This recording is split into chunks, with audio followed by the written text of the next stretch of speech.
What the heck is up, you guys? It's your boy Ace, aka Animated Heroes, here, back with another action figure review. Today we're going to be taking a look at the SH Figuarts Netflix series One Piece Roronoa Zoro. And you guys by now already know exactly how I feel about these figures and how I feel about the series. So let's go ahead and get into it, starting off with the sexy packaging.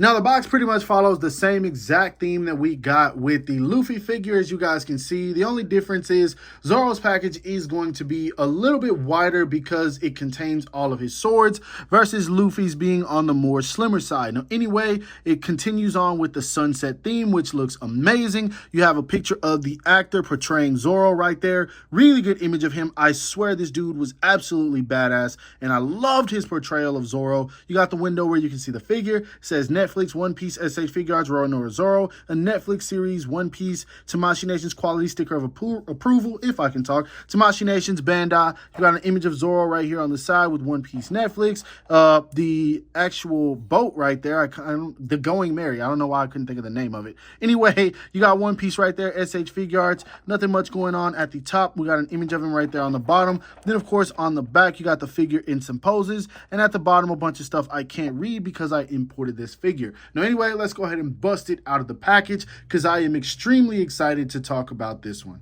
Now, straight out of the packaging, I'm going to go ahead and tell you guys the same exact thing I said with my Netflix Luffy figure. This figure here is so much better than the anime version. And I know some of you guys are like, how can it be better? It's not the anime version.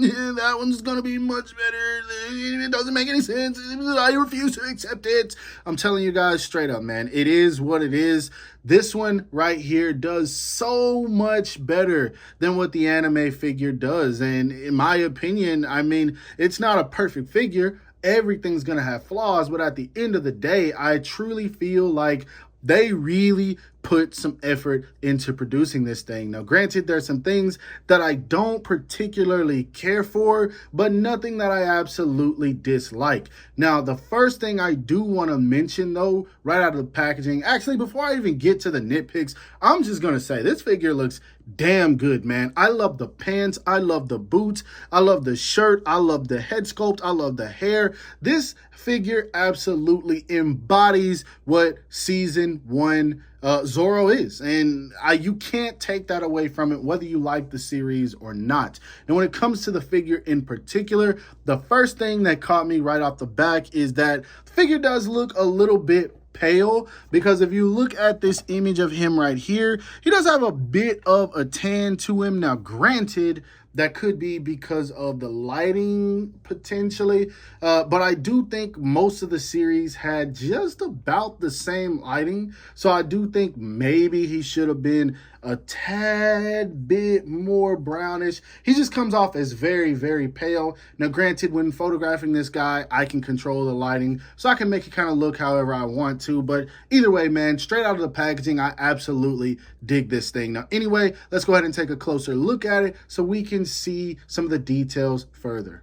Now, taking a closer look at the figure, the first thing that I want to analyze is the 3D face printing on this guy. Tamashii Nations has gotten a whole lot better with their 3D face printing. Now, I say that now, and then the next figure they release probably won't be as good. They're really up and down when it comes to these. Some live action characters look really great, and then there's just some that they can't seem to capture. And I'm thinking in terms of like the Captain America figures. I don't know what it is, man. They just cannot get Chris Evans or Sebastian Stan, I believe is his name. But then other characters, they do really good, like Chris Pratt. So I don't know. But this one doesn't look too bad to me. Again, I think if it was a bit more tan, it would look even better. Now, the hair sculpt looks really good, but at the same time, it definitely needed some shading. None of it is there. And I think that right there gives it even more of a cartoony look. When it comes to realism, shading is absolutely necessary. So why they left that out, I'm not entirely sure. Now, I don't even think there's any on the shirt, but because of the fact that there's a whole lot of sculpted wrinkles, whole lot of sculpted detail, it's going to give the illusion that it is on there just because of the way that the the light hits it, but it doesn't look like there's really any shading at all. Now, one thing I forgot to mention is that the bandana right here is actually a separate piece. I plugged this on because I was kind of playing with this figure before I even started reviewing it because I just enjoyed it that much. But anyway, the shirt, even though it, well, it probably looks tan on camera, actually. I don't think it comes off as white. The shirt is more of a tan-ish color, as it is supposed to be. I'm glad they didn't just go with a straight white. I really do dig this. I love the stitching along the seam lines right here. Those look really great. The sleeves and everything look great. The arms look great. I love, love, love, love this sash piece. This is so good. I'm so glad they didn't just go with a regular green color. Instead, you've got a whole bunch of other colors in here, and then there's a bunch of sculpted wrinkles in this floaty piece right here. This is so good on Tamashii Nation's part. Another thing I like is the pants. The pants are sculpted very, very well. There's a lot of detail in them, as well as the boots, man. I truly feel like they brought their best sculptors out for this guy. I truly believe it, man. It looks good from head to toe. Now, one thing I don't like about this guy is this piece right here being attached to the sash. Now, I know Zoro pretty much never takes it off, but when you have him like this, where he doesn't have his swords plugged in, it's just like three little holsters that are kind of getting in the way of his arm. And I mean, of course, you can tuck it behind it, but I mean, what if I want them both equally at his side? It's not like a big nitpick or anything, but I do wish this was a piece that could be pegged in and then even rotated. That would have made it a little bit better. Actually, whoa, did I just get corrected? Because you can rotate it. Oh, shoot. I should have did that before I said it, but yeah, it can be rotated, which means it can probably be taken out, but I don't know. I tried to take it out, it wasn't coming out, and I'm not gonna pull that out and it not be able to go back in. So yeah, just be cautious of that. But another thing I do want to mention that this figure does much better than the regular Zoro. Where is he at? Let's pull him out real quick. So if you got this Zoro, let's say you want to lift his arms up, you got to rotate them in and outward, because what happens if you try to even tuck them under and pull them up, it pops off. And this is a pain in the ass to put back on. But check this out, check this out, check this out. All you do is pull, tuck, and then you go upward, just like that. No problem that this guy has. And then when it comes to the legs, I know we ain't in articulation. You got nothing hindering you. Now, granted, this is a different costume, but still, it's just so many problems corrected, and I love it. Now, when it comes to the height on this guy, to the top of his head, as you can see, he stands right at 6 inches. And I do believe the Luffy figure was under that, meaning that Luffy is smaller than the Zoro as he's supposed to be. But of course, we'll take a look at all of that once we get to the size comparisons a little bit later. When it comes to the articulation, he's only going to look up about that much because the hair does touch the back of the neck. So you're not going to get much out of that at all. And then when it comes to looking down, he looks down about that much, which I think is perfectly fine. He does get all kinds of tilt and turn, which is very good. I showed the arms off just a second ago, but if you want to get those T poses, you're not going to have a problem with that. Now, they don't go the furthest out, but you're still going to be able to do pretty much any of those sword swinging poses. If you need them to go higher, there's always the rotation upwards, so that's good. When it comes to bringing the arms in for sword swinging poses, there you go, no problem. He does actually have a bicep swivel right here at the sleeve, which is necessary in most figures, but a lot of figures don't have it, and I don't think that the other Zoro has it. He does have a double jointed elbow that brings in about that much. He does have hands on a ball peg that move around freely. Now, when it comes to the torso, I don't know what to call this. I'm gonna say it's McFarlaneized because they're the first ones I know to have done it. But all of this right here is one piece. Essentially, this is a softer plastic, but the back right here, it's kind of split up into joints underneath. As you guys can see, there's a lower, a middle, and an upper. So there it goes when you try to get some mobility out of it. Actually, this is 2 pieces, not 3.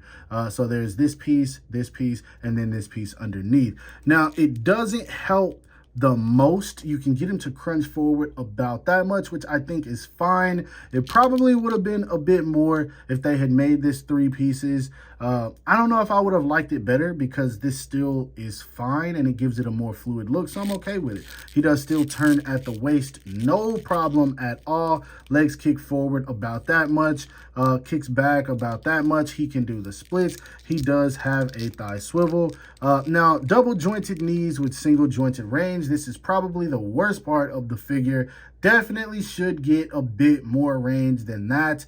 I don't like that, but honestly, I think that's about the only problem I have with him because the foot goes down about that much, up about that much. Very, very good ankle rocker, and then he does have a toe hinge. So articulation-wise, you can pretty much get this figure in any pose that you want, and it's not going to pose, pun intended, a problem.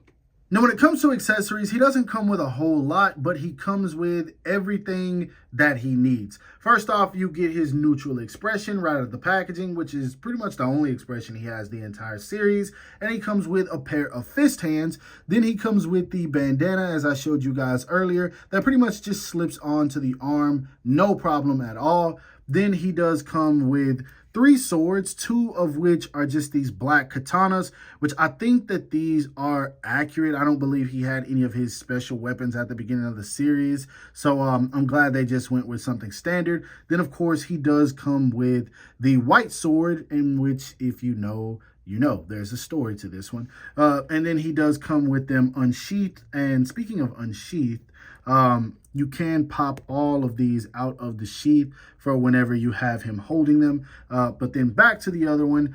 This one comes with a head sculpt where this sword is in his mouth. It looks a little bit weird, but to be honest, this is probably how all of us who have held katanas in real life and tried to put them in our mouth look like when we were trying to be Zoro. So I think this is probably completely accurate. And I wonder if he felt weird doing this on set. I can just imagine, but he embodied it so well that, I mean, you gotta compliment the guy and applaud him. But anyway, he also comes with 2 other sets of hands. He comes with a pair of relaxed hands, and then he comes with a pair of sword holding hands. So again, pretty much everything you need. Now, I would have loved to get a bandana head without the sword in the mouth, just like a basic bandana head. But of course, they threw that in with the SH Figuarts Netflix Nami that's going to be going up for pre-order in just a couple of days. They had to throw in the extra accessories to get her to sell. And I mean, what can I say? It's a marketing scheme and it's absolutely genius. I'm going to buy it regardless. Now, when it comes to size comparisons, here he is standing next to the SH Figuarts Netflix Luffy, which as of the time being is the most important figure to compare him to. We also have him standing next to some other live action characters. We have him standing next to the live action, the Batman from Mafex, and then we have him standing next to a Jax Pacific Super Sonic from the live action Sonic 2 movie. Next up, here he is standing next to his anime counterparts. First up, we have him standing next to the SH Figuarts Wano Arc Monkey D. Luffy, the SH Figuarts Wano Arc Zoro, and the SH Figuarts Wano Arc Sanji. Here he is standing next to some SH Figuarts protagonists. We have him standing next to the SH Figuarts Naruto Uzumaki, the SH Figuarts Dragon Ball Super CGI Goku, and the SH Figuarts Chainsaw Man Denji. Lastly, for some other stuff, here he is standing next to 3 different Spider-Man from 3 different companies. We have him standing next to the Marvel Legends Amazing Fantasy Spider-Man, the Sentinel SV, Spider-Man Into the Spider-Verse Spider-Man Noir, and then the Metacom Toy or Mafex comic book / classic outfit Spider-Man. Now, if I'm being completely honest with you guys, I'm going to keep it a buck. I pulled this figure out and I went straight to town when it comes to posing it. Just like any figure, there are limitations, but when it comes to having these and having the older One Piece figures that have already came out, and I'm talking about the ones that came out last year, these are just a breath of fresh air, man. I don't know if it's the same team working on these that worked on the anime versions, but whoever it is, kudos to you guys. These aren't perfect, but if these are any indication of what we're going to get from our future One Piece figures, anime-wise, then they're going in the right direction, man. I can't badmouth these, man. I really enjoy them. They look very on par with the actors and actresses, in my opinion. They articulate very well. They come with a decent amount of accessories. Granted, Luffy could come with some Gumbum accessories, but it doesn't seem like that's going to happen.